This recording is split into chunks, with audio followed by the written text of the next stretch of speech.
The long dark.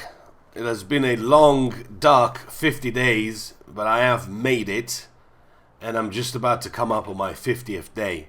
Now, I was really hoping some evac, or maybe spring, or something like that would come and rescue me after 50 days of surviving.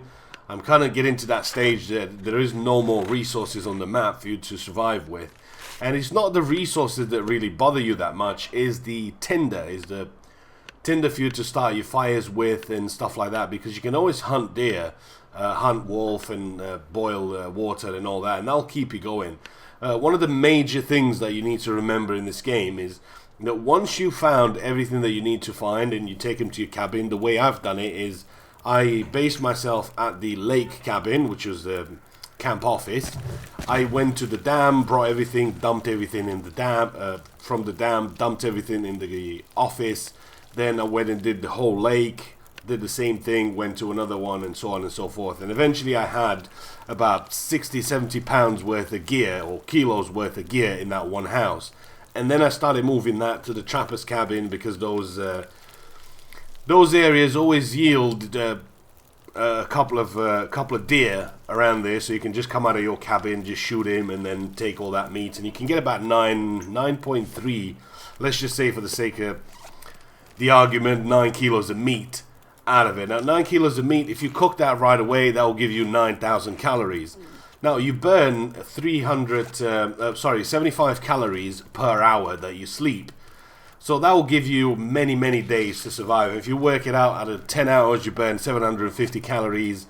20 hours, you burn 1,500 calories. So that's a venison and a half, really. But you've still got about another 7 or 7.5 left. So that'll keep you going for a good couple of days. Same thing with water. You can boil it and that'll keep you going. They have reduced, I'm in the 127 patch. This is what's the patch it is now. I was maybe hoping that radio will, I don't know, broadcast a little system or something. Tell me, you've made it. Go that way. The pass is open. You can cross over the mountain, or I don't know, something like that. And I did ask the devs on Twitter, and they did reply back saying that it's something that they'll be thinking about later time. So maybe it's going to be a good couple of months, maybe about 3 months or something like that, before they're actually thinking about an end game for this, or something for you to do. Maybe have a pickup, maybe have an evac, have somebody fly in with some more resources, maybe somebody else crash in, maybe opening the mountain pass so you can get through and get to civilization again.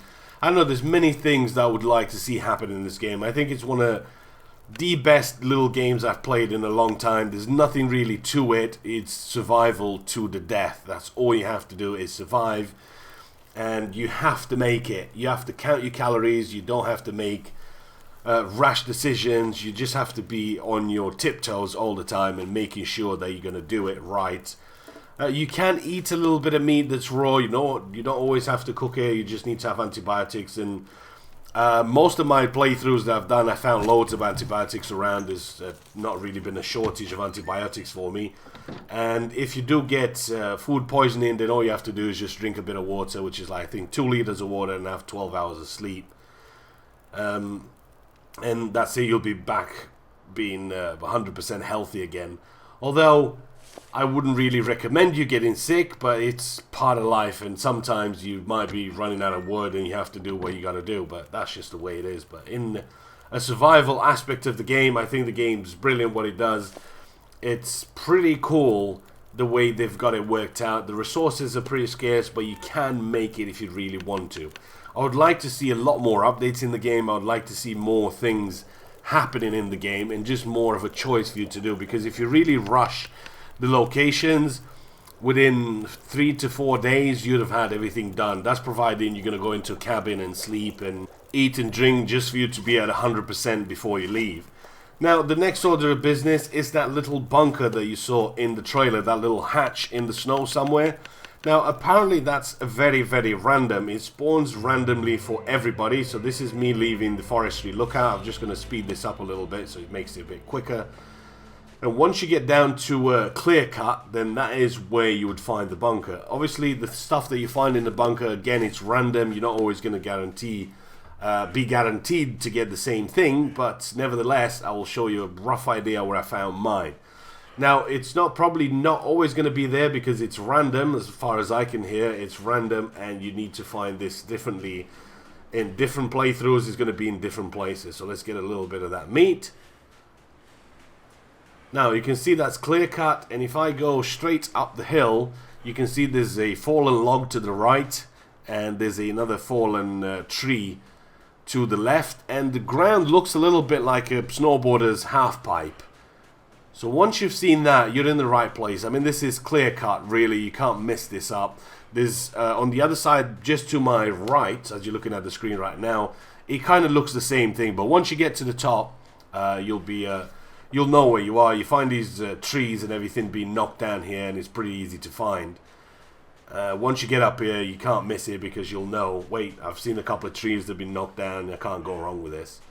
But when it comes to the bunker, the Pepper's cache, or the hatch, however you want to call it, that will give you in 7 to 10 days worth of survival gear inside there. I found a bit of everything. I found logs. I mean, obviously you'll see what I find, but it's going to be a lot of things in there that you need to take, and it's going to be good for you to extend your survival. Obviously, I've made a little survivor guide where you can follow that a little bit. Travel as light as you possibly can. Take the essentials, take the rifle, take the food and the drink, the antibiotics, and don't carry extra clothing that you're not really using because it's going to weigh you down. Just have a little bit of wood on you so you can start an emergency fire. But this is it. Pepper's cache. Let's go ahead and get inside and see what's in there. We'll go ahead and light a little fire. There's logs here.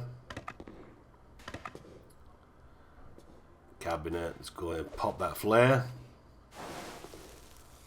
There we go. Beautiful. There's all sorts of things on top. There's wood matches. There's a lot of things that will increase your survival time in this. I mean, there's newspaper over there. There's 2 newspapers which you'll split into 6. Plus there's another one, a bit of tinder there. So that's 7 fires that you can really start just out of that. Which that will give you a lot of cooking time and a lot of melting of snow and all that sort of stuff. So I think that's going to be really interesting for you to.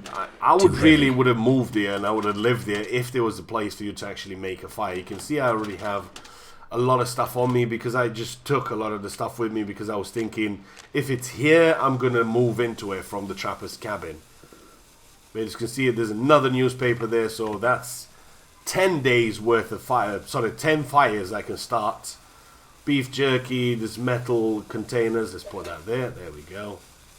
There's a little calendar. Unfortunately, there's no date on that calendar. There's no sort of year or anything to see what year it is and any kind of information like that. I forgot to take a pry bar with me as well because there is one of those lockers that's locked with a pry bar, so you never know what's going to be inside there. It requires a tool to open. But inside there, we didn't really find much. An accelerant, again, that's going to be good for you because it's going to increase your skill of making the fire. So when you have the accelerant, use it. My advice is to use it early. Even though you might want to keep that for a rainy day, keep one of it for a rainy day, but use it because you increase your fire making skill, so you're not wasting tinder when you're making fire. Been here a while. Don't be afraid to stay in your cabin for a few days if the weather don't permit you to go outside. If it's minus 25, you don't want to be outside because you're going to get cold really, really fast, and you probably barely will get to whatever you've planned to go and do, but you'll probably not make it if you're going to go cross country to a further location or something like that. If it's cold, it's 75 calories per hours of sleep. 1 hour of sleep, 10 hours is 750. You get 1,000 out of 1 venison. That's 10 hours of sleep, and it takes about half a liter of water to keep you hydrated, or maybe a liter. As long as you plan your every calorie and you don't move much during the day or during the night, and your goal is to survive as long as possible, it is possible for you to survive longer.